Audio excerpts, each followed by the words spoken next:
د افغان په ننګ مې وتړله توره، ننګیالې د زمانې خوشحال خټک یم. خوشحال خان خټک د نن نه 408 کاله مخکې په کال 1414 عیسوي کې د خیبر پښتونخوا ضلع نوښار په اکوړي نومي سیمه کې زیږېدلی و. د نوموړي د پلار نوم ملک شهباز خان او د نیکه نوم یې ملک اکوړ خان و، کوم چې د کوهاټ د ضلع کرک سره تعلق لرلو. ملک اکوړ خان دلته د مغولو بادشاه د سرای اکوړه خټک د لارې د حفاظت لپاره د کوهاټ نه رالیږلی و او هغه نه پس دلته آباد شوی و. د خوشحال خان خټک پلار ملک شهباز خان هم د مغولو ډیر خاص کس و او هغوی دپاره ډیر زیات جنګونه کړي وو.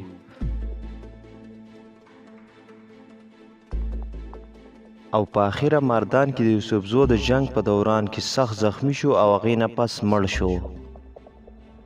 د پلار د مرګ نه پس خوشحال خان خټک د قام مشر وټاکلی شو.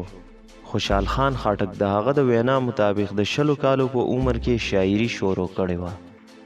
نوموړي که یو طرف ته د تورې په زور په دې خاوره کې د امن راوستو ډیر زیات کوشش کړی دی، خو بل طرف ته د خپل شاعرۍ او د قلم په ذریعه د پښتون قام د رابیدارېدو ډیرې هلې ځلې کړي دي.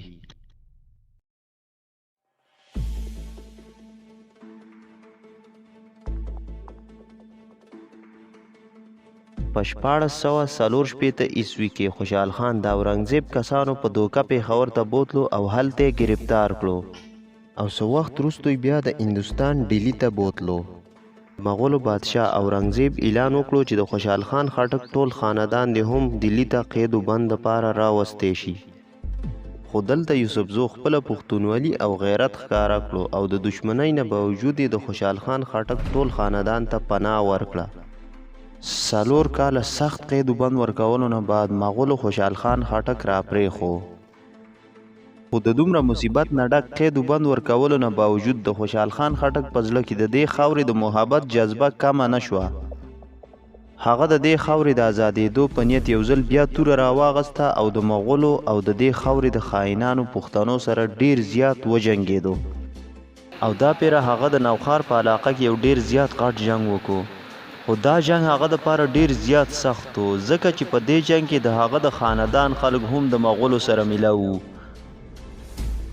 خوشحال بابا یو ډیر زیات بهادر، تورزن او ننګیالی ځوان و. هغه د شاعرۍ او د جنگ سره سره د ښکار هم ډیر زیات شوقي و. د جنگ اسونه، ښکاري بازونه ساتل او نښې ویشتل د خوشحال بابا ډیره خوښه مشغله وه.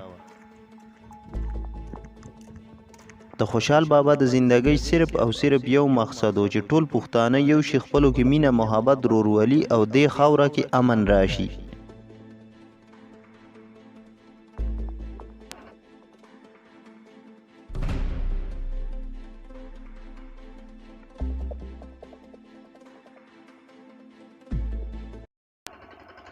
خوشحال خان خټک هغه واحد شخصیت دی کوم چې د تورې د هنر سره سره د خپل قلم په زور ټول پښتانه د دې خاورې د خدمت لپاره رابیدار کړي دي او د دې خاورې د ازادۍ لپاره ډیر زیات جنګونه کړي دي.